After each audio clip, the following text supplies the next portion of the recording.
దేవునికి మహిమ ఘనత ప్రభావములు కలుగునుగాక.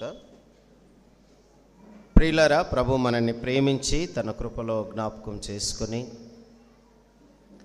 ప్రభు మనకిచ్చినటువంటి మరి యొక్క ఆదివారపు ఆరాధనను బట్టి చూస్తూ ఉండగా 3వ ఆదివారంలోకి వచ్చేసాం. ఈ 3వ ఆరాధన మరి దేవుని సన్నిధిలో ఆదివారము దినమున ఆయనను ఆరాధించే కృప ప్రభు మనకు అనుగ్రహిస్తూ ఉన్నాడు.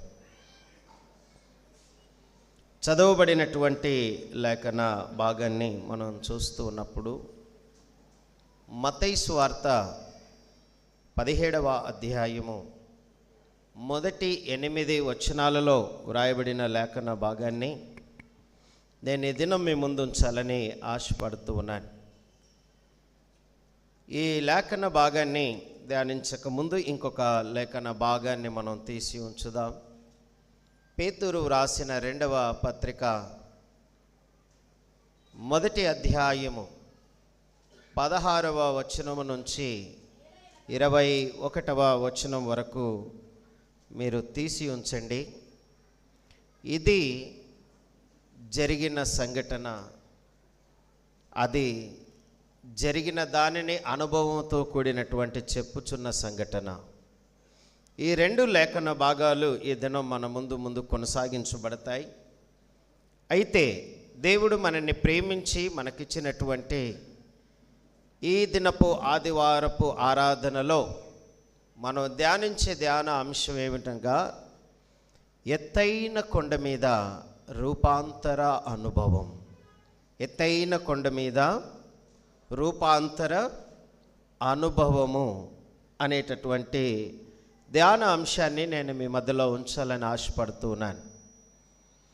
మరి ఈరోజు దేవుడు మనల్ని ప్రేమించి తన కృపలో జ్ఞాపకం చేసుకొని ఈ ఆదివార దినమున మనమందరము కూడా దేవుడు తన సన్నిధిలో ఉండే భాగ్యాన్ని దయచేసినందుకు మరి ఆయుష్ ఆరోగ్యాలు ప్రభు అనుగ్రహించిన విధానాన్ని బట్టి ప్రభుకే మహిమ ఘనత ప్రభావములు కలుగునుగాక. ఆమేన్. అదేవిధంగా కూడి వచ్చినటువంటి మీ అందరిని బట్టి మరి ఒకసారి ప్రభువైన యేసుక్రీస్తు నామమున పేరు వరుసన మీకు అందరికి కూడా ప్రత్యేకమైన వందనాలు తెలియజేస్తున్నాం. ప్రియులరా, చదవబడినటువంటి ఈ లేఖన భాగాన్ని మనం చూస్తూ ఉంటున్నప్పుడు వ్రాయబడినటువంటి లేఖన భాగములో 6 దినములైన తర్వాత, మత్తయి సువార్త 17వ అధ్యాయము 1వ వచనాన్ని నేను చదువుతున్నాను. 6 దినములైన తర్వాత యేసు పేతురును యాకోబును అతని సహోదరుడైన యోహానును వెంటబెట్టుకొని ఎత్తైన ఒక కొండ మీదికి ఏకాంతముగా పోయి వారి ఎదుట రూపాంతరము పొందెను అని దేవుని వాక్యము జ్ఞాపకం చేస్తుంది. ఈరోజు ఈ లేఖన భాగాన్ని ఒకవేళ మనం గమనిస్తూ ఉన్నప్పుడు ఇక్కడ యేసుక్రీస్తు ప్రభువుల వారు తనకు కలిగినటువంటి 12 మంది శిష్యులలో కేవలం 3 మాత్రమే ఆ కొండ మీదకి తీసుకొని వెళ్ళాడు. యేసు ప్రభువు అనేక పర్యాయాలు కొండ మీదకి వెళ్ళి ప్రసంగించినట్లుగా మనం చూస్తూ ఉన్నాం. మత్తయి సువార్త 5వ అధ్యాయంలో వ్రాయబడినటువంటి ఆ వాక్య పఠనం కొండ మీది ప్రసంగం అని మనం పిలుస్తాం కదా. ఏమని పిలుస్తాం? కొండ మీది ప్రసంగం అని మనం అనేక పర్యాయాలు జ్ఞాపకం చేసుకుంటూ ఉంటాం. అయితే ఈ లేఖన భాగాన్ని మనం చూస్తూ ఉన్నప్పుడు మరి ఇక్కడ ఎత్తైన కొండ అని వ్రాయబడింది. అదే మత్తయి సువార్త 5వ అధ్యాయంలో ఆయన జనసమూహములను చూచి కొండ ఎక్కి కూర్చుండగా ఆయన శిష్యులు ఆయన యొద్దకు వచ్చిరి అని అక్కడ వ్రాయబడింది. కానీ ఇక్కడ పేతురును యాకోబును అతని సహోదరుడైన యోహానును వెంటబెట్టుకొని ఎత్తైన ఒక కొండ మీదకి ఏకాంతముగా పోయి వారి ఎదుట దేవుడు ఏమయ్యాడట? రూపాంతరము పొందెను అని దేవుని వాక్యము జ్ఞాపకం చేస్తుంది. ఒక పాట ఉన్నది, మనందరికీ తెలిసినటువంటి ఆ పాట ఒకవేళ పల్లవి మనం పాడుకోగలిగితే ఆ పాటలో ఈ రూపాంతరముతో కూడినటువంటి ఈ ఆలోచన విధానాన్ని అక్కడ మనం జ్ఞాపకం చేసుకోవచ్చు. మొదటి వచనాన్ని మరి ఒకవేళ మన జీవితాలకు అన్వయించుకోగలిగితే అక్కడ పాడే పాట ఏమిటి అంటే, ఎత్తైన కొండపైన ఏకాంతముగా చేరి రూపాంతర అనుభవము పొందా ప్రార్థించు ఓ ప్రియుడా. ఎత్తైన కొండపైన ఏకాంతముగా చేరి రూపాంతర అనుభవము పొందా ప్రార్థించుమో ప్రియుడా. ఎత్తైన కొండపైన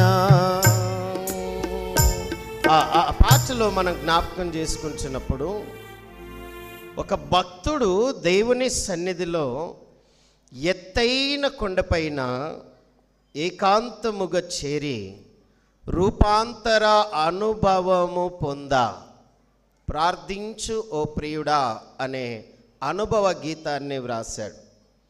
మరి బైబిల్ గ్రంథంలో 12 మంది శిష్యులు యేసుక్రీస్తుకున్నప్పుడు ఈ ముగ్గురినే తీసుకొని వెళ్ళాడు.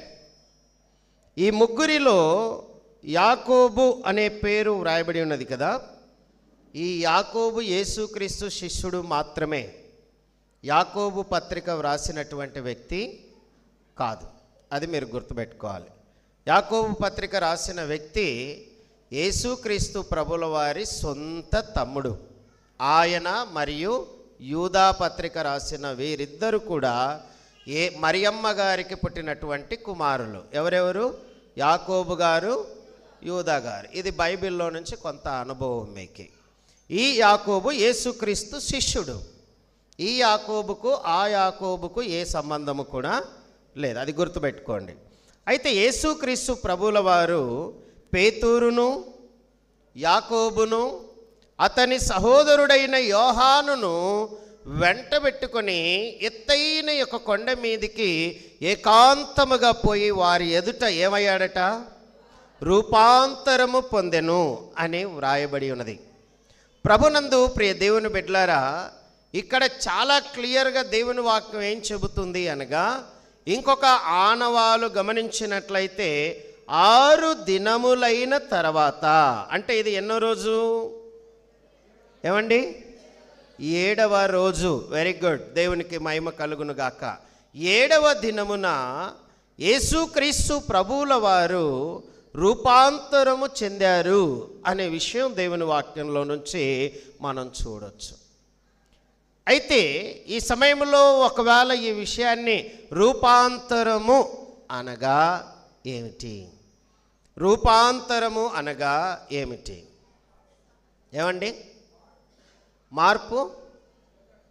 మార్పు చెందడం అంటే యేసు ప్రభువు అక్కడ మార్పు చెందాడా? ఏమండి? ఏదో ఒకటి చెప్పండి. మహిమతో నింపబడడం. ఇంకా మీకున్న అనుభవాలు లేదా మీకు ఎవరైనా నేర్పించి ఉన్నారా? యేసు ప్రభువు మార్పు చెందాల్సిన అవసరం లేదు. ఓకే. ఇంకా సహజమైనటువంటి రూపం అంటే అప్పుడు ఇంకా వేరే రూపం ఏమైనా ఉందా? ఇప్పుడు నేను సహజంగా ఉన్నానా, వేరే రూపంలో ఉన్నానా? అది చెప్పాలి, అది కావాలి. ఇప్పుడు నేను సహజంగానే ఉన్నాను, ఏదైనా అయిపోయాను అనుకోండి వేరుగా. అయితే కరెక్ట్గా చెప్పారు. రూపాంతరము అనగా మానవ శరీరము మహిమ శరీరముగా మార్చడం. మానవ శరీరము మహిమ శరీరముగా మారుట, అది గుర్తుపెట్టుకోవాలి. రూపాంతర అనుభవము అనే దానిని భక్తుడు పాడినటువంటి ఆ పాటలో మనం జ్ఞాపకం చేసుకుంటున్నప్పుడు రూపాంతర అనుభవము మనం ఏం చేయాలంట? ప్రార్థన చేయాలి అనే ఆ పాటలో మనం జ్ఞాపకం చేసుకుంటున్నప్పుడు రూపాంతరము అనగా మానవ శరీరములో నుంచి మహిమ శరీరముగా క్రీస్తు మారాడు. అది మనం గుర్తుపెట్టుకోవాలి. ఎప్పుడైతే ఆయన ఆ విధంగా మార్పు చెందాడో ఆయన ముఖము సూర్యుని వలె ప్రకాశించింది. ఆయన వస్త్రములు, నేను 2వ వచనాన్ని బైబిల్లో నుంచి చదువుతున్నాను, ఆయన వస్త్రము వెలుగు వలె తెల్లనివి అయి ఉన్నాయి. అక్కడ ఇదిగో మోషేయు ఏలియాయు వారికి కనబడి ఆయనతో మాటలాడుచుండిరి అని వ్రాయబడి ఉన్నది. ప్రభునందు ప్రియ దేవుని బిడ్డలారా, మోసెస్ గారు చనిపోయి సమాధి చేయబడ్డాడు. ఏలియా గారు అగ్నిరథంలో పరలోకానికి వెళ్ళాడు అని దేవుని వాక్యం చెప్తుంది. మోషే గారు చనిపోయి సమాధి చేయబడ్డాడని, ఏలియా గారు అగ్నిరథములో పరలోకానికి వెళ్ళాడు అని దేవుని వాక్యము జ్ఞాపకం చేస్తుంది. ఇది వాస్తవికంగా ఎప్పుడు జరగాలి? ఈ అనుభవము అనేటటువంటిది మన జీవితాల్లో ఎప్పుడు కలుగుతుందో మీకు తెలుసా? ఈ సన్నివేశము మన జీవితాల్లో కూడా జరుగుతుంది ఖచ్చితంగా. ఎప్పుడు జరుగుతుంది? ఏమండి, ఎప్పుడు జరుగుతుంది? పాత స్వభావాన్ని వదిలిపెట్టి కొత్త స్వభావంలోకి వస్తే జరుగుతుందా? ఏం తెలుసు మీకు? ఏమనుకుంటున్నారు? ఎప్పుడు మనము ఆ రూపాంతరమైనటువంటి ఆ అనుభవాన్ని క్రీస్తు మానవ శరీరములో నుంచి మహిమ శరీరముగా మార్చబడే ఆ స్థితిని ఒకరోజు మనం చూస్తాము. అది ఎండైనా ఉందా? ఒక కొండ పట్టుకోండి, పోనీ ఈరోజు కొండను పట్టుకొని అన్న పోదాం, ఏదైనా ఒక కొండ కబ్జా చేసేద్దాం. Okay, right. అయితే ఈరోజు మనం గుర్తుపెట్టుకోవాల్సిన మాట ఏంటంటే, యేసుక్రీస్తు తన 2వ రాకడలో మహిమ శరీరముతో మన ఎద్దుకు వస్తారు. ఆ రోజు మనం ఆయనని చూస్తాం. ఏమండి, యేసుక్రీస్తు ప్రభువుల వారు మహిమ శరీరముతో మన మధ్యకు మరలా వస్తాడు. అప్పుడు మనము ఆయనని చూస్తాం. కానీ ఆయన ఈ భూమి మీద ఉండగానే ఆ అనుభవాన్ని పేతురు, యాకోబు, యోహానులు చూడగలిగారు. అంటే ఆ అనుభవాన్ని ప్రభువు వారికి ఎందుకు ఇచ్చాడు అంటే, దేవుని వాక్యంలో మనం చూస్తూ ఉన్నప్పుడు అనేకమైనటువంటి వచనాలు అలా అలా అలా అలా అలా మనల్ని ముందుకు తీసుకొని వెళుతూ ఉన్నప్పుడు దేవుని వాక్యము మనకు జ్ఞాపకం చేసే మాట ఏమిటి అనగా, ఈరోజు ఈ లేఖన భాగంలో నుంచి ఇంకొక 2-3 పదాలు మనం అర్థం చేసుకొని మొదటి భాగంలోకి వెళ్దాం. ఇక్కడ వీరి ఎదుట ఎత్తైన కొండ అనేటటువంటి మాట దేవుని వాక్యంలో మనం చూస్తున్నాం. ఎత్తైన కొండ అనేటటువంటి దానిని బైబిల్ దేనిగా చూపిస్తుంది? కీర్తనల గ్రంథం 24 కీర్తన 3వ వచనాన్ని ఒకవేళ మనం చూడగలిగితే అక్కడ దేవుని వాక్యం ఏమని జ్ఞాపకం చేస్తుంది చూడండి. యెహోవా పర్వతమునకు ఎక్కదగిన వాడెవడు? ఆయన పరిశుద్ధ స్థలములో నిలవదగిన వాడెవడు? చదువుబడిచినటువంటి వాక్య భాగంలో యెహోవా పర్వతమునకు ఎక్కదగిన వాడెవడు? ఆయన పరిశుద్ధ స్థలములో నిలవదగిన వాడెవడు అనే 2 ప్రశ్నార్థకమైన విషయాలు వ్రాయబడి ఉన్నాయి. 2 కూడా మనల్ని ప్రశ్నిస్తూ ఉన్నాయి. ఇక్కడ ఆయన పర్వతము ఎక్కదగిన వాడు, కానీ ఆయన పరిశుద్ధ స్థలంలో నిలవదగిన వాడు ఎవడు అనగా, ఎవడైతే ఎత్తైన కొండ మీద రూపాంతరమైనటువంటి అనుభవంలో ఉంటాడో వాడు మాత్రమే ఆ జీవితాన్ని కలిగి ఉంటాడు అని దేవుని వాక్యం జ్ఞాపకం చేస్తూ ఉంది. నా ప్రియ దేవుని బిడ్డలారా, ఈరోజు ఎత్తైన కొండ అనేటటువంటి మాటకు దాని యొక్క అర్థం ఏమిటి అనగా, పరిశుద్ధమైన స్థలము. ఏంటది? పరిశుద్ధమైన స్థలం. మనం అనుకున్నట్లుగా ఏందో మౌంట్ ఎవరెస్ట్ ఇట్లాంటివి కాదు. ప్రపంచంలో ఏది ఎత్తుగా ఉంటే అక్కడికి వెళ్తే ప్రభు వస్తాడు, అది కాదు. దేవుని యొక్క సన్నిధి, దేవుని యొక్క సన్నిధి. ప్రజలకు దేవుడు తన సన్నిధిని ఇచ్చాడు. తన సన్నిధికి దేవుడు తన వాక్యాన్ని ఇచ్చాడు. ఆ వాక్యము క్రీస్తు అయి ఉన్నాడు. ఆ క్రీస్తు రూపాంతర అనుభవాన్ని మన జీవితాల్లో ఇవ్వబోతున్నాడు. That is a sequence. ఈరోజు మనము ఆ పాయింట్ని గుర్తుపెట్టుకోగలిగితే ఈ రూపాంతర అనుభవము అనేటటువంటిది మన జీవితాల్లో ముందుగా మానవుడు దేవుని సన్నిధికి రావడం నేర్చుకోవాలి. ఏమంట? పరిశుద్ధ స్థలములో నిలవదగిన క్వాలిటీ, ఆ అవకాశాన్ని మానవుడు కలిగి జీవించాలి. ఎప్పుడైతే మానవుడు ఆ పరిశుద్ధ స్థలములో జీవించగలుగుతాడో అప్పుడు ఆ ఎత్తైన కొండ అనబడే ఆ క్రీస్తును ఆ వ్యక్తి తన జీవితంలో అనుభవించగలడు. ఈరోజు క్రీస్తు అనగా వాక్యము. ఆ వాక్యము ఈరోజు మనకు నూతనమైనటువంటి రూపాన్ని ఇవ్వడానికి, ఆ రూపాంతరము యొక్క అనుభవాన్ని ఇవ్వడానికి దినదినము మనల్ని ఏం చేస్తుంది? వాక్యము సిద్ధపరుస్తూ ఉంది. నా ప్రియ సహోదరి సహోదరులారా, ఈరోజు ఈ ఎత్తైన కొండ మీద ఎత్తైన కొండ అనగా పరిశుద్ధమైన స్థలము. ఏంటది? గుర్తుపెట్టుకోండి. ఏంటది? పరిశుద్ధమైన స్థలం. నీవు క్రీస్తును మరి మహిమ శరీరములో నువ్వు చూడాలి అంటే దేవుని సంఘముతో పరిశుద్ధ స్థలములో కూడినటువంటి అనుభవము మన జీవితంలో ఉండాలి. దేవుని సన్నిధితో కూడినటువంటి అనుభవము మన జీవితంలో లేకపోతే మన జీవితాలలో ఎప్పుడు కూడా మనము ఆ ఎత్తైనటువంటి కొండ అనబడినటువంటి ఆ స్థితి, పరిశుద్ధ స్థలం అనేటటువంటి ఆ స్థితిని అనుభవించకపోతే క్రీస్తు మన జీవితాలలో మహిమ దేహముతో ఆయనని మనము చూడడానికి ప్రసక్తే లేదు, వీలు లేదు అని దేవుని వాక్యం జ్ఞాపకం చేస్తూ ఉంది. మొదటి మాటను ఒకవేళ మనం జ్ఞాపకం చేసుకున్నట్లయితే చదవబడిన లేఖన భాగములోనే మత్తయి సువార్తలోకి వచ్చినప్పుడు అక్కడ వ్రాయబడిన మొదటి 2 వచనాలు ఆల్రెడీ చదువుకున్నాం. అక్కడ వ్రాయబడినటువంటి మాటలో దేవుని వాక్యం ఏమని చెబుతూ ఉన్నది అంటే, ఇక్కడ వ్రాయబడినటువంటి మాటలో ఎత్తైన కొండ అనగా పరిశుద్ధమైన స్థలం. ఎత్తైన కొండ ఎక్కడము ద్వారా దేవుని యొక్క మహిమను వారు చూడగలిగారు అని దేవుని వాక్యంలో మొదటి విషయాన్ని మనం గమనించాలి. ఎందుకంటే అక్కడ యేసుక్రీస్తు ప్రభుల వారు వారి ఎదుటనే ఏమయ్యాడు? రూపాంతరము పొందాడు. రూపాంతరము పొందినప్పుడు ఆయన ముఖము సూర్యుని వలె ప్రకాశించింది. ఆయన వస్త్రములు వెలుగు వలె తెల్లనివి అయి ఉన్నాయి అని దేవుని వాక్యం జ్ఞాపకం చేస్తుంది. ఈ అనుభవాన్ని దేవుని యొక్క మహిమను వారు చూడగలిగారు. దేవుని యొక్క మహిమను వారు చూడగలిగారు అంటే ఆయన శరీరములో నుంచి అనగా మానవ శరీరములో నుంచి మహిమ శరీరములోకి రూపాంతరము చెంది వారిని చూస్తూ వారితో మాట్లాడుతూ వారందరూ కూడా అనగా ముగ్గురు, యేసుక్రీస్తు ప్రభుల వారు, ఏలియా గారు, మోషే గారు, ఈ ముగ్గురు కూడా కొన్ని విషయాలు మాట్లాడుతూ ఉండుట ఈ ముగ్గురు చూశారు.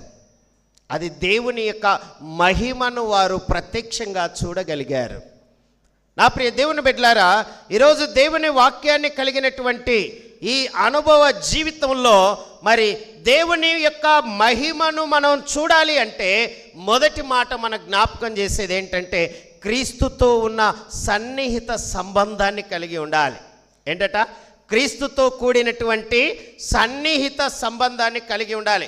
12 మంది శిష్యులు, అందులో 3 మాత్రమే క్రీస్తు యొక్క మహిమ దేహాన్ని లేకపోతే మహిమగా మార్చబడుట చూడగలిగారు అంటే వారు ఎంతగా క్రీస్తుకు దగ్గరగా ఉండి ఉండవచ్చు, వారు ఎంతగా క్రీస్తుకు సన్నిహితంగా ఉండి ఉండవచ్చు, క్రీస్తు వాళ్ళ ముగ్గురినే ఎందుకు తీసుకొని వెళ్ళి ఉండవచ్చు.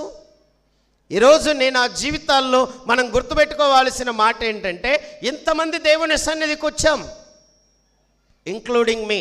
ఈరోజు మనం అందరము కూడా దేవుని సన్నిధిలో ఉన్నాం.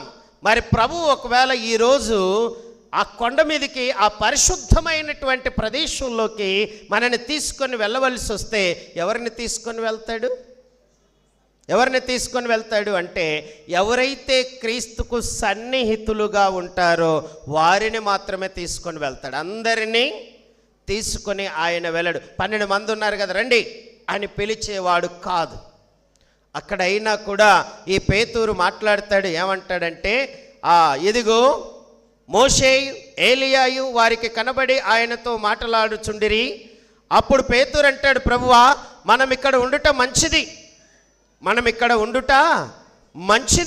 ఏమంటున్నాడంటే, ఈ వాక్య భాగాన్ని చూస్తుంటున్నప్పుడు నీకు ఒకటియు, మోషేకు ఒకటియు, ఏలియాకు ఒకటియు 3 పర్ణశాలలు కట్టుదుమని యేసుతో చెబుతూ ఉన్నాడు. 3 పర్ణశాలలు కట్టుదుమని యేసుక్రీస్తుతో చెబుతూ ఉన్నాడు. నా ప్రియ దేవుని బిడ్డలారా, ఆ అనుభవాన్ని ఈ పేతురు గారు తన పత్రికలో ఏ విధంగా మనకు ఆలోచింపజేస్తూ ఉన్నాడో చూడండి. అక్కడ మనం గమనిస్తూ ఉన్నప్పుడు 2వ పేతురు రాసిన పత్రిక 1వ అధ్యాయం 16-17 వచనాల్లో, ఏలయనగా చమత్కారముగా కల్పించిన కథలను అనుసరించి మన ప్రభువైన యేసుక్రీస్తు యొక్క శక్తిని, ఆయన రాకడను మేము మీకు తెలపలేదు కానీ ఆయన మహాత్యమును మేము కన్నులార చూచిన వారమై తెలిపితిమి. ఈ లేఖన భాగములో మనం చూస్తూ ఉన్నప్పుడు ఆయన శక్తిని, ఆయన రాకడను మేము మీకు తెలపలేదు కానీ ఏం తెలిపామట? ఆయన మహాత్యమును మేము కన్నులార చూచిన వారమై తెలిపితిమి అంటాడు. నా ప్రియ దేవుని బిడ్డలారా, ఈరోజు ఈ మాటను మనం జ్ఞాపకం చేసుకుంటూ ఉన్నప్పుడు లేఖన భాగములో ఈ విషయాన్ని పేతురు మనకు జ్ఞాపకం చేసేటటువంటి మాట ఎందుకు అనగా, క్రీస్తుతో కూడిన సన్నిహిత సంబంధం వాళ్ళకి కలిగి ఉన్నది. రెండవది అందులో ఏమిటంటే సహవాస జీవితాన్ని కలిగి ఉండాలి. ఏంటంట? సహవాస జీవితం. మొదటి మాట సన్నిహితమైనటువంటి జీవితం. రెండవ మాట ఏమంటుందంటే సహవాసముతో కూడిన జీవితం. ఎప్పుడైతే క్రీస్తుతో కూడినటువంటి జీవితంలో మన సహవాసము క్రీస్తుతో ఉంటుందో, దేవుని వాక్యం అనేక రకాలైన వచనాలు ఉన్నాయి. ఆ వచనం తీయండి, ఈ వచనం తీయండి, ఇలా మీ సమయాన్ని వృధా చేయకుండా నేను క్లుప్తంగా మీకు చెప్పే మాట ఏంటంటే, క్రీస్తుతో కూడిన సహవాసములో మనం గుర్తుపెట్టుకోవాల్సిన మాట ఏంటంటే, దేవుని యొక్క నూతనమైన అనుభవాన్ని, రూపాంతర అనుభవాన్ని, పరిశుద్ధమైన అనుభవాన్ని మన జీవితాల్లో మనం చూడగలం. ఇది మనం అర్థం చేసుకోవాల్సినటువంటి మహిమ మాట. నా ప్రియ దేవుని బిడ్డలారా, మొదటి మాట దేవుని వాక్యం ఏమని జ్ఞాపకం చేస్తుందంటే, ఎత్తైన కొండ మీద ఎక్కడము ద్వారా, పరిశుద్ధ స్థలములో ఉండడం ద్వారా క్రీస్తు మహిమను వారు చూడగలిగారు. ఏమట? క్రీస్తు మహిమను వారు చూడగలిగారు. కాబట్టి ఈరోజు నీవు నేను మనమందరమును కూడా మన జీవితాల్లో గుర్తుపెట్టుకోవాల్సినటువంటి మాట ఏమిటి అనగా, క్రీస్తు మహిమను మనం చూడాలి అనుకున్నప్పుడు మనం గుర్తుపెట్టుకోవాల్సినటువంటి మాట ఏంటంటే, క్రీస్తుతో కూడిన సహవాస జీవితం, సన్నిహితమైన సంబంధం మన జీవితాల్లో ఉండాలి. మనమందరం కూడా ఒక పల్లవి పాడుకుందాం. అదేంటంటే, మహిమ నీకే ప్రభు, ఘనత నీకే ప్రభు. దేవుని సన్నిధిలో ఉన్నటువంటి మనం, దేవుని పిల్లలుగా ఆయన సన్నిధిలో, పరిశుద్ధమైన సన్నిధిలో రూపాంతరమైనటువంటి అనుభవాన్ని పొందాలి. ఆయనతో సన్నిహితమైన సంబంధం, సహవాస సంబంధం మన జీవితంలో రావాలి అంటే మనం గుర్తుపెట్టుకోవాలి, క్రీస్తుతో కూడిన జీవితంతో మనం ఉండాలి. ఆయన స్తుతి మహిమ ఘనతయు ప్రభావము నీకే ప్రభు. స్తుతి మహిమ ఘనతయు ప్రభావము నీకే ప్రభు. అందరూ కలిసి ఆరాధన. ఆరాధనా ఆరాధనా ఆరాధనా ఆరాధనా ప్రియ యేసు ప్రభునకే, నా యేసు ప్రభునకే, ప్రియ యేసు ప్రభునకే, నా యేసు ప్రభునకే. మహిమ నీకే ప్రభు, ఘనత నీకే ప్రభు, మహిమ నీకే ప్రభు. ప్రభునందు ప్రియ దేవుని సంగమా, పరిశుద్ధమైనటువంటి స్థలము ఎత్తైన కొండ. ఈ ఎత్తైన కొండ రూపాంతర అనుభవం, క్రీస్తుతో కూడిన అనుభవం మన జీవితాల్లో రావాలి అంటే పరిశుద్ధమైన స్థలంలో దేవుని సన్నిధిలో క్రీస్తుతో కూడిన జీవితముతో ఆ నూతన రూపాంతర అనుభవాన్ని దేవుడు మనకిస్తాడు. రెండవ మాట జ్ఞాపకం చేసుకుందాం. 5వ వచనములో, అతడు ఇంకనూ మాట్లాడుచుండగా ఇదిగో ప్రకాశమానమైన ఒక మేఘము వారిని కమ్ముకొనెను. ఇదిగో ఈయన నా ప్రియ కుమారుడు, ఈయన యందు నేను ఆనందించుచున్నాను, ఈయన మాట వినుడని ఒక శబ్దము ఆ మేఘములో నుండి పుట్టెను. మొదటి అనుభవంలో వారు చూచింది ఏంటంటే ఆయన ముఖము సూర్యుని వలె ప్రకాశించింది, ఆయన వస్త్రములు వెలుగు వలె తెల్లనివి అయ్యాయి. అది దేవుని మహిమను చూచే విధానం. రెండవ విధానములో దేవుని వాక్యం చెప్పేది ఏంటంటే, ఇక్కడ మనం జ్ఞాపకం చేసుకుంటున్నప్పుడు వ్రాయబడినటువంటి ఈ లేఖన భాగాన్ని 5వ వచనములో చూస్తున్నప్పుడు, ఇదిగో ప్రకాశమానమైన ఒక మేఘము వారిని కమ్ముకునింది అని వ్రాయబడింది. అయితే ఆ మేఘము వారిని కమ్ముకున్నప్పుడు దేవుని వాక్యం ఏ జ్ఞాపకం చేస్తుందంటే, ఈయన మాట వినుడని ఒక శబ్దము ఆ మేఘములో నుండి వచ్చింది. మొదటి మాట ఏం చూస్తున్నాం? దేవుని మహిమను మనం చూడాలి. పరిశుద్ధ స్థలంలో నుండి క్రీస్తు మహిమను మనం చూడాలి అంటే మన జీవితంలో ఏం కావాలి? ఏ అనుభవం ఉండాలి? దేవునితో కూడిన సన్నిహిత సంబంధం, సహవాస సంబంధం మన జీవితాల్లో ఉన్నప్పుడు ఆయన ముఖము సూర్యుని వలె ప్రకాశించుట, ఆయన వస్త్రములు వెలుగు వలె తెల్లనివి అగుట మనం చూడగలం. రెండవ మాట ఏమంటుందంటే, ఈ పరిశుద్ధ స్థలం ఎత్తైన కొండ అంటే ఏమని చెప్పుకున్నాం మనం? అది గుర్తుపెట్టుకోండి. పరిశుద్ధమైన స్థలంలో దేవుని పిల్లలైనటువంటి మనం ఎప్పుడైతే క్రీస్తును కలిగిన జీవితంలో మనం ముందుకు వెళ్ళగలుగుతామో అప్పుడు మన జీవితాల్లో దేవుని స్వరాన్ని మనము వినగలము. ఏంటంట?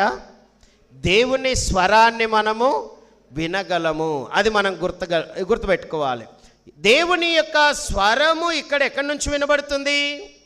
మేఘములో నుండి. మేఘములో నుండి ఆ స్వరము వారు వినగలుగుతూ ఉన్నారు. ఈ స్వరము మన ఏమని వ్రాయబడి ఉన్నది అంటే, అందులో దేవునిని గూర్చిన సాక్ష్యమును గూర్చిన విషయాలు, దేవునిని గూర్చినటువంటి సాక్ష్యం. ఏంటి ఆ సాక్ష్యము? ఈయన నా ప్రియ కుమారుడు, ఈయన యందు నేను ఆనందించుచున్నాను. అది దేవుని యొక్క స్వరం. ఆ స్వరము క్రీస్తును గూర్చిన సాక్ష్యాన్ని ఇస్తుంది. ఎందుకు ఇమీడియట్గా ఈ సాక్ష్యం వచ్చింది అంటే, పేతురు అన్నాడు కదా, ప్రభువా నీ కోటి, ఏలియా కోటి, మోషే కోటి, నేను ఇక్కడ పర్ణశాలలు కట్టించేస్తాను ప్రభువా అంటే, అక్కడ ఏలియా, మోషే, క్రీస్తు ఒకటేనా? కాదు కదా. వారు వేరు, క్రీస్తు వేరు. అందుకే అక్కడ క్రీస్తును గూర్చిన స్వరము వినబడుతుంది. అది మనం అర్థం చేసుకోవాలి. ఎవరిని గూర్చిన స్వరము? క్రీస్తును గూర్చిన, ఏలియాను గూర్చిన స్వరం పోయింది, మోషేను గూర్చిన స్వరం పోయింది మీన్స్ దాని గురించి అక్కడ మాట్లాడబడడం లేదు. ఎందుకంటే పేతురు అది ఫిక్స్ అయిపోతాడు. ఏంటది? నేను ముగ్గురిని చూశాను, ఇది చేస్తాను, అది చేస్తాను, ఇలా అలా అని రకరకాలుగా ఆయన అపోహలు తెలియజేస్తాడు. అందుకే దేవుని స్వరము వీళ్ళతో మాట్లాడుతుంది. ఏమని మాట్లాడుతుందంటే, ఈయన మాత్రమే నా ప్రియ కుమారుడు, ఈయన యందు మాత్రమే నేను ఆనందిస్తాను. నీవు ఈ పరిశుద్ధ స్థలములో ఈయనను మాత్రమే కలిగి ఉండాలి. ఈ స్వరము మాత్రమే వినాలి. ఈ స్వరము కాకుండా, ఈయనను కాకుండా నీ జీవితంలో వేరే ఏదైనాను కలిగి ఉన్న ఆలోచన ఉంటే నీవు ఆ రూపాంతరమైనటువంటి అనుభవాన్ని నీ జీవితంలో నువ్వు చూడలేవు అనే విషయం దేవుని వాక్యంలో మనం జ్ఞాపకం చేసుకుంటున్నాం. ప్రభునందు ప్రియ దేవుని బిడ్డలారా, మొట్టమొదటిగా వారు ఆ సాక్ష్యాన్ని విన్నారు, రెండవదిగా ఆ స్వరాన్ని వింటున్నారు, మూడవది క్రీస్తుతో కూడినటువంటి జీవితంలో వారు ముందుకు వెళ్తున్నారు. ఇక్కడ మరి అదే విషయాన్ని పేతురు గారు మళ్ళీ అక్కడ జ్ఞాపకం చేస్తాడు. 17-18 వచనాల్లో అది ఇది సైమెంటస్గా ఉంటుంది వాక్య భాగం. 17-18 వచనాల్లో ఆయన మహాత్యమును మేము కన్నులారా చూచిన వారమై తెలిపితిమి. ఏమంటున్నాడు ఈయన?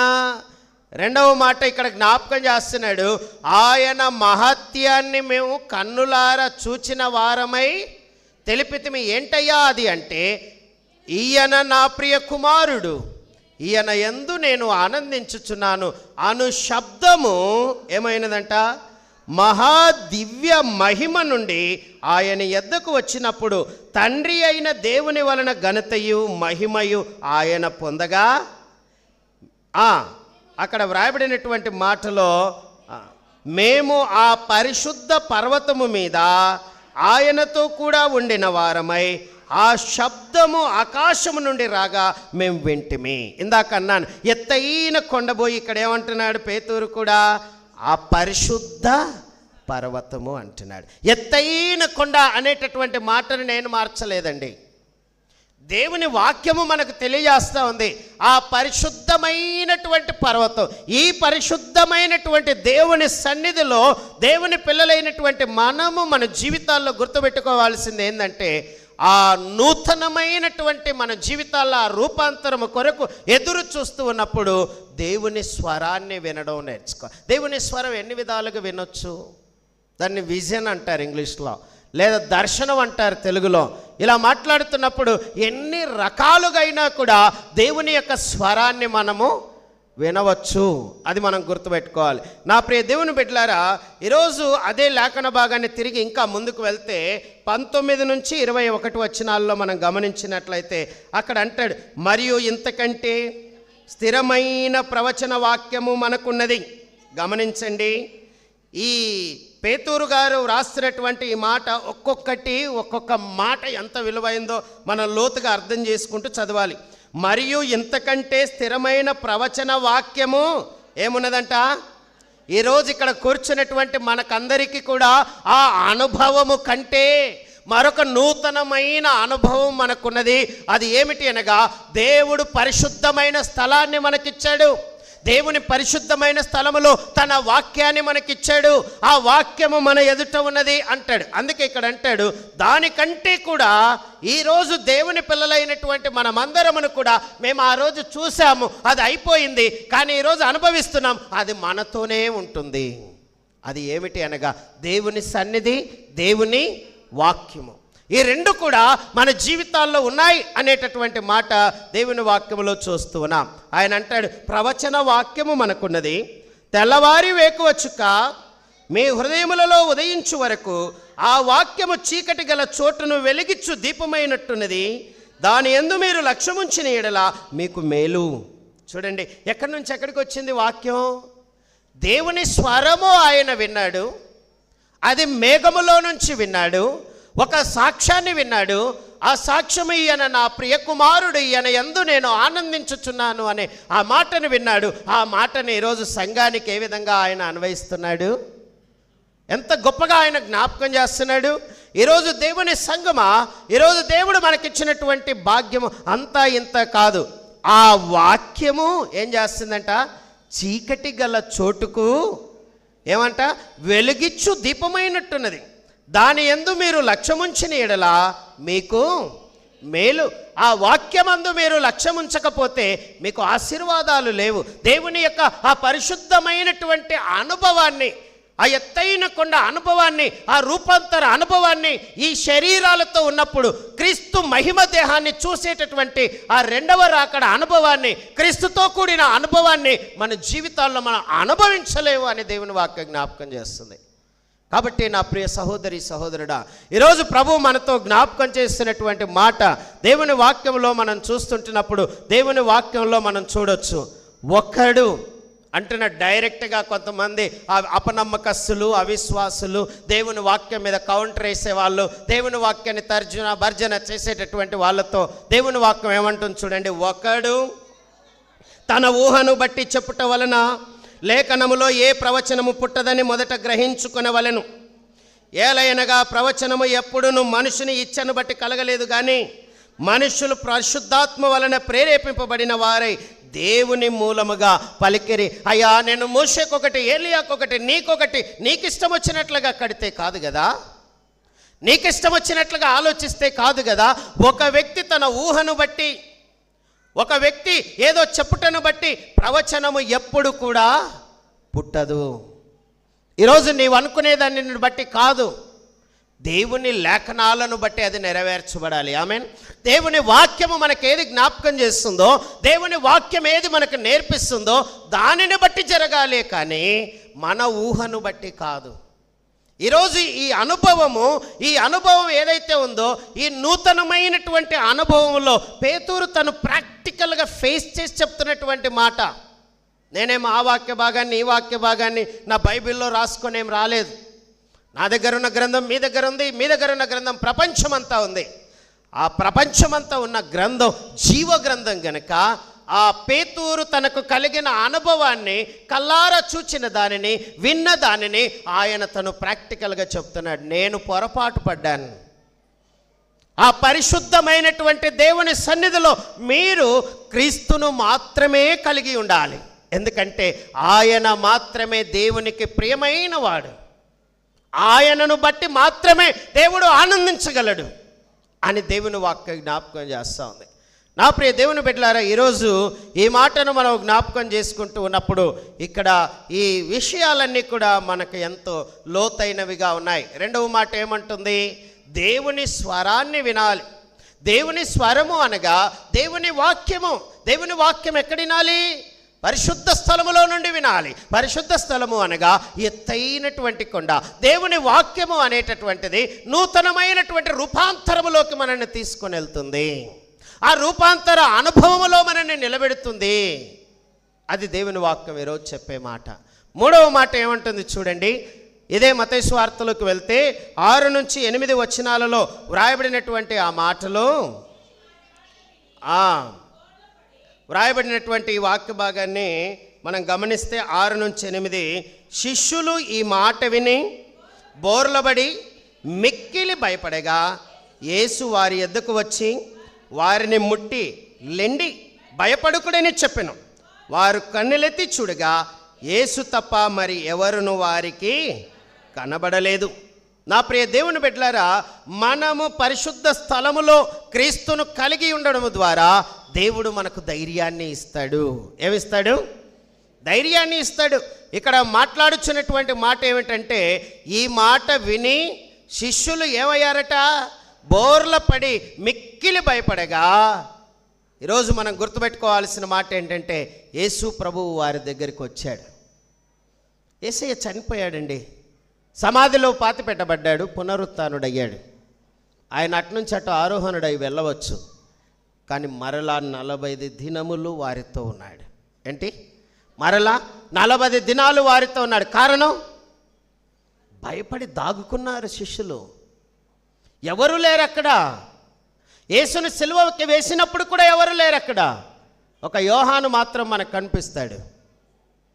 ఈరోజు దేవుని వాక్య అనుభవం కలిగినటువంటి బిడ్డలుగా మానవుడు తన జీవితంలో కలిగే ప్రతి పరిస్థితుల్లో కూడా దేవుని వాక్యం చెప్పేటటువంటి మాట ఏంటంటే, వారు మిక్కిలి భయపడ్డారు. ఎందుకంటే అది పరలోకము నుండి వచ్చినటువంటి స్వరం. ఏంటంట? పరలోకము నుండి వచ్చినటువంటి స్వరము. కాబట్టి వారు మిక్కిలి భయపడ్డారు. రెండవది ఏంటంటే, ఈ 7వ వచనంలో 8వ వచనంలో మనం చూస్తూ ఉన్నప్పుడు యేసుక్రీస్తు ప్రభువుల వారికి తన వాక్యం అనగా, క్రీస్తు అనగా వాక్యము వారికి ఏమిస్తుంది అంటే ధైర్యాన్ని ఇస్తుంది. ఇది వాగ్దానం. ఈ వాగ్దానాన్ని వీరు పొందుకున్నారు. భయపడకండి, భయపడకు, నేను నీకు తోడయున్నాను. ఇలాంటి మాటలు అనేకమైనటువంటివి మరి అనేక మంది వారి జీవితాల్లో జ్ఞాపకం చేస్తూ ఉన్నారు. ఒకసారి యోబు అంటాడు, ఏది వచ్చునని నేను బహుగా భయపడితినో అది నాకు సంభవించచ్చు ఉన్నది. ఈరోజు చాలామంది వారి వారి జీవితంలో చిన్న చిన్న వాటి విషయాల్లో భయపడుతూ ఉంటారు. మీ భయపడుతున్నారు అంటే అది మీ మీదికి వచ్చుచున్నది అని గుర్తుపెట్టుకోండి. మీరు భయపడడం లేదు అంటే అది మీ మీదికి రాదని గుర్తుపెట్టుకోండి. అది ఏదైనా, చదువు పరంగానైనా, ఉద్యోగ పరంగానైనా, ఆరోగ్యపరంగానైనా, ఎదుగుదల విషయంలోనైనా, కుటుంబ విషయంలోనైనా, ఏ విషయంలోనైనా ఏది వచ్చునని మీరు బహుగా భయపడతారో అది మీకు సంభవిస్తుంది. ఈరోజు దేవుని వాక్యం ఏమంటుందంటే, వారు ఆ సిచ్యువేషన్ అంతా చూడగానే బోర్లబడి వారు భయపడుతూ వణుకుతూ ఉన్నారు. ఈరోజు నీవు నేను మనమందరమును కూడా దేవుని సన్నిధిని అనుభవిస్తూ ఉన్నప్పుడు దేవుని పిల్లలైనటువంటి మనం ఇంకా ఏంటి, ఎలా ఇది ఏంటి, అదేంటి, అలా ఎట్లా, ఇలా ఎలా రకరకాలైనటువంటి ఆలోచన విధానాలతోనే మన జీవితాలు ముగించిపోతాయి. నా ప్రియ సహోదరి సహోదరుడా, ఈరోజు ఇక్కడ క్రీస్తు తప్ప ఇంకెవరు లేరట. క్రీస్తు వచ్చి వారిని తాకి భయపడకండి అంటున్నాడు. యేసు ప్రభు పునరుత్థానుడైన తర్వాత అక్కడ కొంతమంది స్త్రీలు వెళ్ళారు. కొంతమంది అక్కడ తిరుగుతున్నట్లుగా కూడా తోట వాళ్ళు వీళ్ళు ఏదేదో చెప్పబడినటువంటి మాటల్లో మొదట ఆయన మాట్లాడిన మాట ఏంటంటే, భయపడకుడి, నేను మీ క్రీస్తును అంటాడు. ఈరోజు మన క్రీస్తు మన పక్షమునగా ఉన్నప్పుడు, మన క్రీస్తు మనతో ఉన్నప్పుడు మనం భయపడాల్సినటువంటి అవసరము లేదు. అది దేవుని వాక్యం జ్ఞాపకం చేస్తుంది. నా ప్రియ దేవుని బిడ్డలారా, ముందుగా దేవునితో కూడినటువంటి అనుభవంలో మనం ఏం చూస్తామట? దేవుని యొక్క మహిమను చూస్తాం. రెండవ మాట ఏమంటుంది? దేవునితో కూడినటువంటి ఆ అనుభవంలో దేవుని యొక్క స్వరాన్ని వినగలుగుతాం. మూడవ మాట అంటుంది, దేవునితో కూడినటువంటి ఆ అనుభవంలో మన స్థితిగతులు ఎన్ని తారుమారైనా కూడా దేవుడు తిరిగి మరలా మనల్ని లేపుతాడు. ఆమేన్. దేవుడు మనల్ని విడిచిపెట్టేటటువంటి వాడు కాదు. ఏ పరిస్థితులు వచ్చినా, ఈరోజు ఇలా ఉండొచ్చు, రేపు అలా ఉండవచ్చు. ఏ పరిస్థితులు వచ్చినా కూడా దేవుడు మనకు తగు ధైర్యాన్ని ఇచ్చి తన కృపలో జ్ఞాపకం చేసుకొని ప్రభువు మనల్ని స్థిరపరిచేటటువంటి వాడై ఉన్నాడు. ప్రభునందు ప్రియ సహోదరి సహోదరులారా, ఈరోజు దేవుని వాక్యాన్ని వింటున్నటువంటి నీవు నేను మనమందరమును కూడా మన జీవితాల్లో జ్ఞాపకం పెట్టుకోవాల్సిన మాట ఏంటంటే, భక్తులు అంటున్నారు, ఎత్తైన కొండపైన ఏకాంతముగా చేరి రూపాంతర అనుభవము పొందా. మన జీవితాల్లో మనం ఏం చేయాలంటే క్రీస్తుతో తన సన్నిధిలో ఉండే భాగ్యాన్ని సంపాదించుకోవాలి. ఆమేన్. చాలామంది దేవుని సన్నిధికి రారు, దేవుని సన్నిధిలో ఉండరు. భార్య వస్తే భర్త రాదు, భర్త వస్తే పిల్లలు రారు, పిల్లలు వస్తే ఎవరు రారు, రకరకాలుగా ఉంటాయి. ఈరోజు దేవుడు మనకు తన సన్నిధిని ఇచ్చాడు అంటే జ్ఞాపకం పెట్టుకోవాలి, మన జీవితంలో కుటుంబముగా దేవుణ్ణి ఆరాధించడం నేర్చుకోవాలి. కుటుంబముగా దేవుణ్ణి ఆరాధించడానికి దేవుడు తన సన్నిధిని ఇచ్చాడు. ఆ సన్నిధిలో రూపాంతర అనుభవాన్ని దేవుడు ఇస్తున్నాడు. అది ఎవరి ద్వారా కలుగుతుందంటే క్రీస్తు ద్వారా కలుగుతుంది. క్రీస్తు అనగా వాక్యము. ఆది యందు వాక్యము ఉండెను, వాక్యము దేవుని యొద్ద ఉండెను, ఆ వాక్యము దేవుడై ఉండెను. ఆ వాక్యము శరీరధారియే కృపాసత్య సంపూర్ణుడుగా మన మధ్యలో నివసించి శరీరములో నుండి మహిమ శరీరములోకి మార్చబడ్డది. ఆ మహిమ శరీరములో ఉన్నటువంటి క్రీస్తును యుగయుగాలు మనం కలిగి ఉండబోతున్నాం. అది మనం గుర్తుపెట్టుకోవాలి. ఈ అనుభవం ఎందుకయ్యా? ఈ వాక్యము మనకెందుకంటే ఈ లోకములో ఉన్నప్పుడే క్రీస్తుతో కూడినటువంటి ఆ మహిమ శరీరముతో క్రీస్తుతో యుగయుగాలు ఉంటాం. ఆయన ఈ భూమి మీద మహా అంటే 33.5 సంవత్సరాలు ఉండి ఉండవచ్చు. కానీ యుగయుగాలు క్రీస్తు మహిమ దేహముతోనే ఉంటాడు. క్రీస్తుని శరీరముతో కలిగిన జీవితము కంటే మహిమ దేహముతో కూడిన జీవితం ఎక్కువ. కాబట్టి మన జీవితాల్లో కోరుకోవాల్సింది ఏంటంటే ఈ లోకములో ఉన్నప్పుడు ఆ రూపాంతరమైనటువంటి పరిశుద్ధమైనటువంటి ఆ అనుభవములోనికి మన జీవితాలు ముందుకు వెళ్ళేవిగా ఎప్పుడు కూడా మనం సిద్ధపడేటటువంటి వారమై ఉండాలి. నా ప్రియ సహోదరి సహోదరుడా, ఈరోజు దేవుని పిల్లలుగా మన జీవితాల్లో మనం గుర్తుపెట్టుకోవాల్సిన మాట ఏంటంటే, ప్రభువు మనల్ని ప్రేమిస్తున్నాడు, ప్రభువు మనల్ని తన కృపలో జ్ఞాపకం చేసుకుంటున్నాడు. కాబట్టి దేవుడు ఈ 3 అనుభవాలు మన జీవితాల్లో ఇవ్వాలనుకుంటున్నాడు. ఒకటి, తన మహిమ, తన స్వరము, తను మనకు ఇచ్చేటటువంటి ధైర్యం. ఈ 3 విషయాలు కూడా ఇవన్నీ మనకు ఎక్కడ దొరుకుతాయంటే దేవుని సన్నిధిలో మనకు దొరుకుతాయి. దేవుని సన్నిధిలో దొరకడం ద్వారా వాటిని పట్టుకొని క్రీస్తుతో కూడిన జీవితంలో ఆ రోజు ఆయనను మనం చూడగలుగుతాం. తల్లుంచండి, ప్రార్థన చేసుకుందాం. ప్రభు నీతో నాతో మనందరితో కూడా మాట్లాడుతున్నాడు. ఈరోజు మనమందరము కూడా వాక్య అనుభవాన్ని కలిగినటువంటి బిడ్డలుగా, దేవుని సన్నిధిని కలిగినటువంటి వారుగా మన జీవితాల్లో ప్రభువా ఈరోజు రూపాంతరమైనటువంటి అనుభవాన్ని నా కొరకు మీరు ఇవ్వాలని, మీరు మా కొరకు మహిమగా మార్చబడ్డారు. మీ స్వరాన్ని మాకు అనుగ్రహించారు. మా జీవితాల్లో కలిగిన భయములన్నిటిలో నుండి మమ్మను తప్పించి, మమ్మను ధైర్యపరిచి, నీ బిడ్డలుగా, నీ సాక్షులుగా ఒకరోజు ఉన్నతమైనటువంటి స్థితిలో మేము ఉంటామనే నిరీక్షణ మాకు దయచేస్తున్నారు. ఎంతో ప్రేమించి నాకై ఎంతించి ప్రాణము నర్పించితివే, విలువైన రక్తం చిందించి నన్ను విమోచించితివే. ఎంతో ప్రేమించి నాకై ఎంతించి ప్రాణము నర్పించితివే, విలువైన రక్తం చిందించి నన్ను విమోచించితివే. అందరూ కలిసి ఆరాధన. ఆరాధనా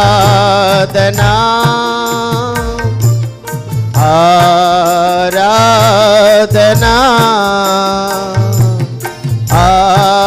ఆరాధనా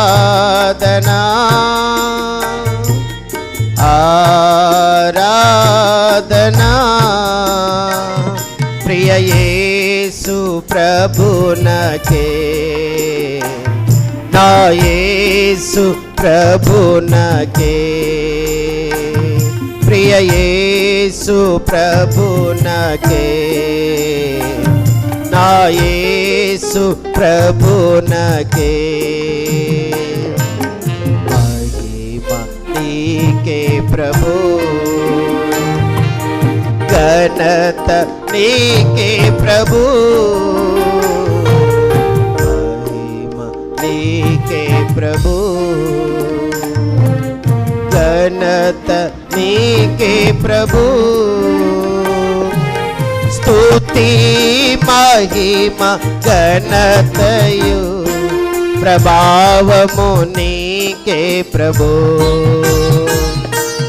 స్తుతి మహిమ ఘనతయు ప్రభావము నీకే ప్రభు. ఆరాధనా ఆరాధనా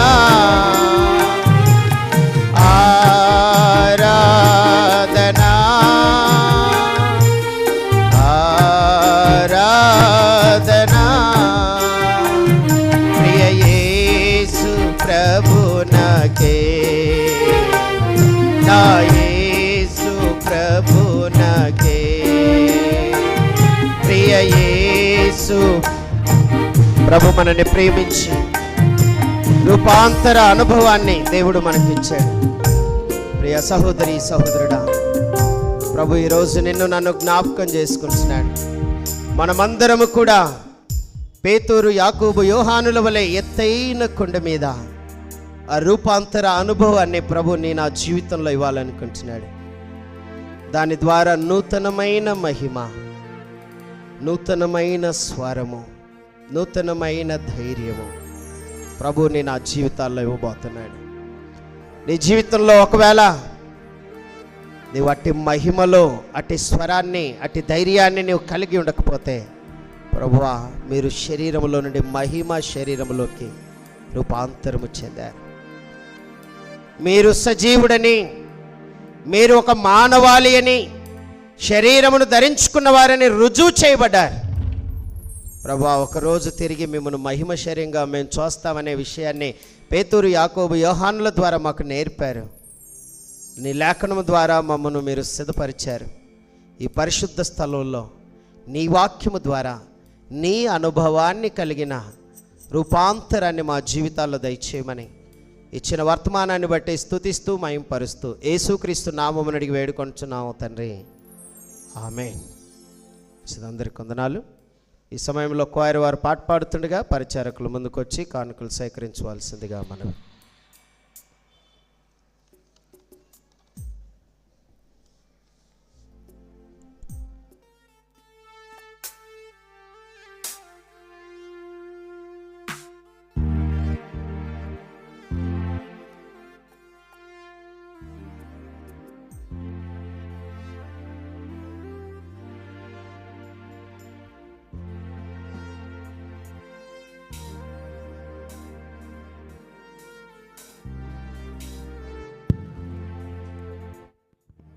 సువార్త కీర్తన పుస్తకంలో నుండి